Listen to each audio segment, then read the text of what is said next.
Bismillahirrahmanirrahim. Assalamualaikum warahmatullahi wabarakatuh. Alhamdulillah. Alhamdulillahillazi an'ama alaina bi ni'matil iman wal islam. Asyhadu an la ilaha illallah wahdahu la syarikalah wa asyhadu anna Muhammadan abduhu wa rasuluhu la nabiyya wa la rasula ba'dah. Allahumma shalli ala sayyidina Muhammad wa ala alihi wa sahbihi ajma'in. Sahabat generasi berakhlak dimanapun Anda berada, pada video kali ini saya akan memberikan sedikit penjelasan hadis tentang akhlak Nabi Shallallahu Alaihi Wasallam. Namun sebelum lanjut, jangan lupa seperti biasa klik tombol subscribe, like, share, dan komen, dan juga nyalakan tombol notifikasi untuk mendapatkan video terbaru dari saya. Oke? Kita jihad, ayo kita jihad, membela Islam dan muslimin. Ayo kita jihad, ayo kita jihad, membela Islam dan muslimin. Hidup mulia atau mati syahid, hidup mulia atau mati syahid. Oke, jadi pada video kali ini saya ingin membahas sedikit tentang akhlak Nabi Muhammad SAW dalam kitab Syarah Syama'il Muhammadiyah. Sesuai dengan channel YouTube ini namanya Generasi Berakhlak, maka sedikit-sedikit saya ingin menyampaikan tentang akhlak Nabi SAW. Dalam sebuah hadis yang diriwayatkan oleh Imam Bukhari dan Muslim dari Abu Hurairah radhiyallahu an, Rasulullah SAW bersabda, "Man kana yu'minu billahi wal yaumil akhir, falyakul khairan aw liyasmut." Barang siapa yang beriman kepada Allah Subhanahu wa taala dan hari akhir, hendaklah ia berkata baik atau diam. Dari hadis ini secara singkat kita bisa simpulkan bahwasanya sebagai manusia, sebagai orang yang beriman kepada Allah Subhanahu wa taala dan hari akhir, hendaknya kita menjaga lisan. Jangan sampai lisan kita yang kita gunakan untuk berzikir kepada Allah justru malah menyakiti hati saudara kita, hati orang lain, hati orang-orang yang kita cintai. Jangan sampai apa yang keluar dari lisan itu sengaja dikeluarkan untuk menyakiti hati seseorang.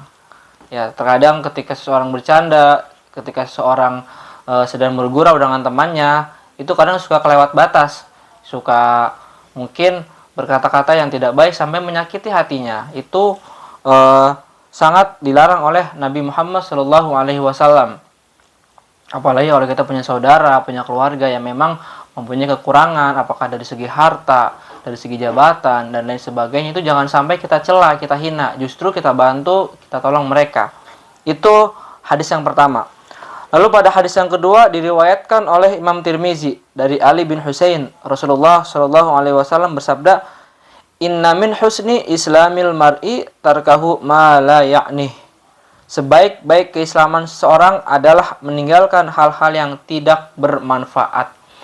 Jadi sebagai umat Islam, sebagai umat Nabi SAW yang beriman kepada Allah dan Rasulnya, hendaknya kita meninggalkan suatu hal yang tidak bermanfaat untuk kita.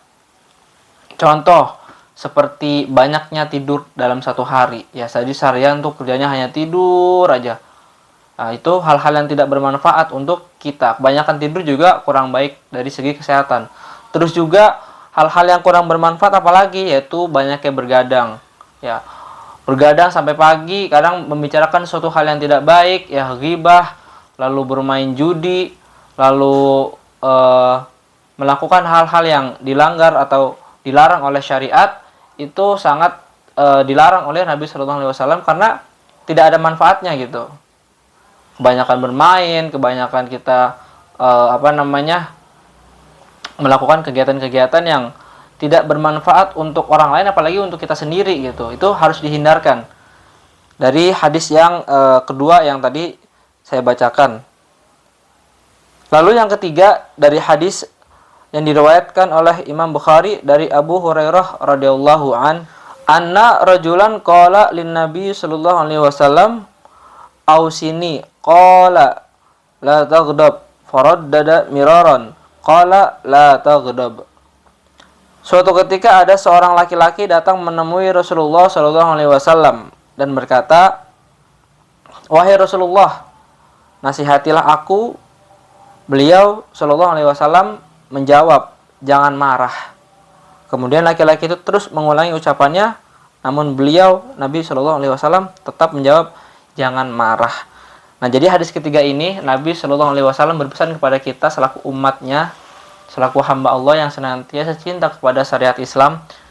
Jangan pernah kita marah kepada orang lain, kepada seseorang yang memang itu kalau misalkan bisa kita tahan, ya, suatu hal yang memang tidak harus kita marah, kenapa harus marah gitu. Tapi jangan berarti sebagai umat Islam itu tidak boleh marah secara keseluruhan. Artinya dalam konteks ini Nabi Shallallahu alaihi wasallam memberikan jawaban kepada sahabatnya bahwasanya jangan marah kepada suatu hal yang memang masih dalam konteks hal-hal yang baik. Terkecuali seperti ini. Ada orang ya ahli maksiat, ada orang yang senantiasa tiap hari melakukan judi, melakukan minuman keras, perzinahan dan lain sebagainya. Ya, sesekali kita marah untuk menegurnya, untuk memperbaiki akhlaknya. Karena kalau kita berbicara tentang akhlak, akhlak itu tidak selalu lemah lembut, senyum, ramah kepada orang lain. Ya, bahkan ketika kita marah atau kita murka kepada orang yang berbuat maksiat, itu adalah akhlak. Karena ketika ada kemaksiatan, ada kezoliman, ada kemunkaran, kita diem aja nih, ya, seolah-olah kita itu pura-pura nggak tahu, biar dibilang akhlak, ya itu salah besar.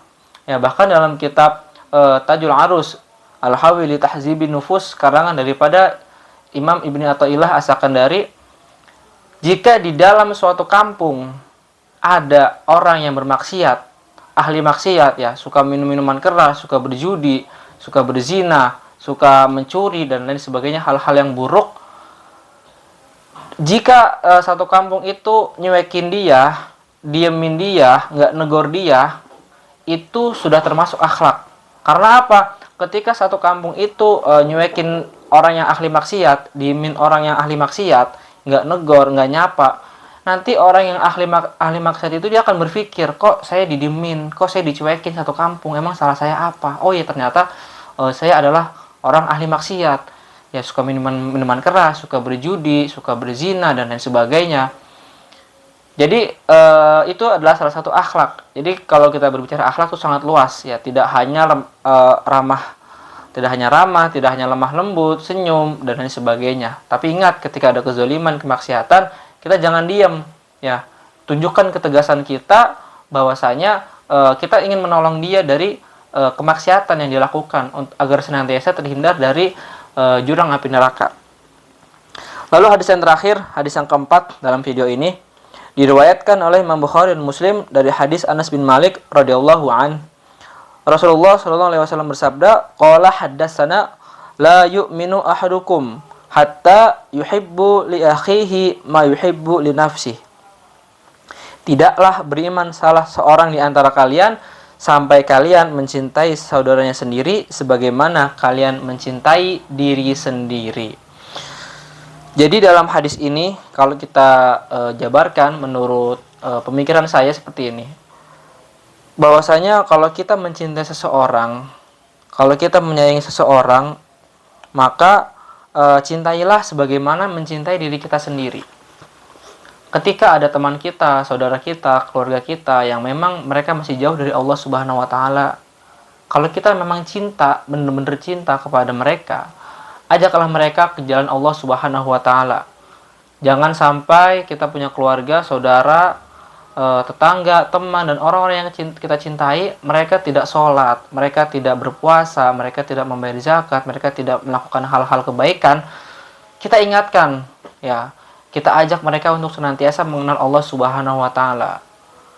Dan juga ketika mereka atau orang yang kita cintai itu masih melakukan kemaksiatan seperti berjudi, melakukan meminum minuman keras, lalu mencuri, berzina dan hal-hal buruk lainnya, itu kalau kita memang cinta dengan orang tersebut, dengan teman kita, keluarga kita, saudara kita, bahkan keluarga kita sendiri, itu kita ingatkan mereka, kita tegur mereka, kita tolong mereka agar mereka itu keluar daripadanya itu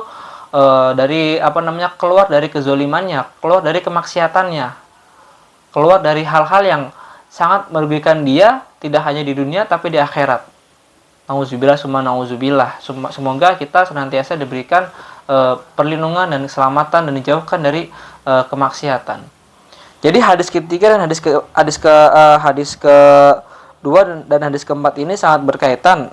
Artinya balik lagi, kalau kita cinta dengan seorang, dengan keluarga kita, dengan anak kita, saudara kita, dan orang-orang lain yang ada di sekeliling kita, maka yuk ajak mereka untuk beriman kepada Allah yang masih bermaksiat, agar diingatkan, agar senantiasa minimal mengurangi daripadanya itu dosa-dosa yang mereka lakukan. Karena nanti di akhirat nanti, kita sebagai tetangga, sebagai teman yang dekat, saudara, dan sebagainya itu akan dimintai persaksian bahwasanya si fulan ini kenapa kok bisa melakukan kemaksiatan, kenapa si fulan ini bisa sampai masuk neraka, sedangkan kamu sebagai temannya, sebagai keluarganya mampu untuk mengingatkan dan mengajarkan dia soal kebaikan.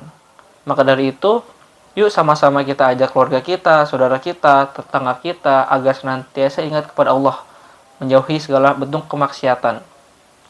Karena itu adalah salah satu akhlak yang diajarkan oleh Nabi Muhammad Shallallahu Alaihi Wasallam.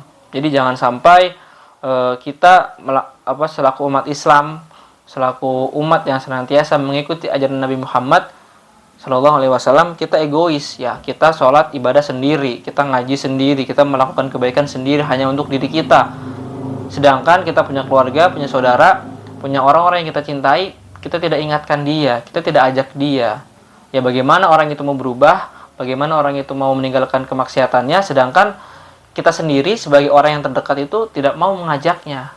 Bahkan justru nanti kita akan diseret dalam api neraka karena persaksian dia nanti di hari kiamat kepada Allah bahwasanya dia selama hidupnya tidak pernah diingatkan untuk kebaikan, tidak pernah diingatkan untuk senantiasa meninggalkan kemaksiatan. Mungkin itu saja pada video kali ini. Mudah-mudahan ada manfaatnya. Dari saya cukup sekian, kurang lebihnya mohon maaf. Hadanallahu wa iyyakum ajma'in. Billahi fisabilil haq fastabiqul khairat wa lahum minkum. Wassalamualaikum warahmatullahi wabarakatuh.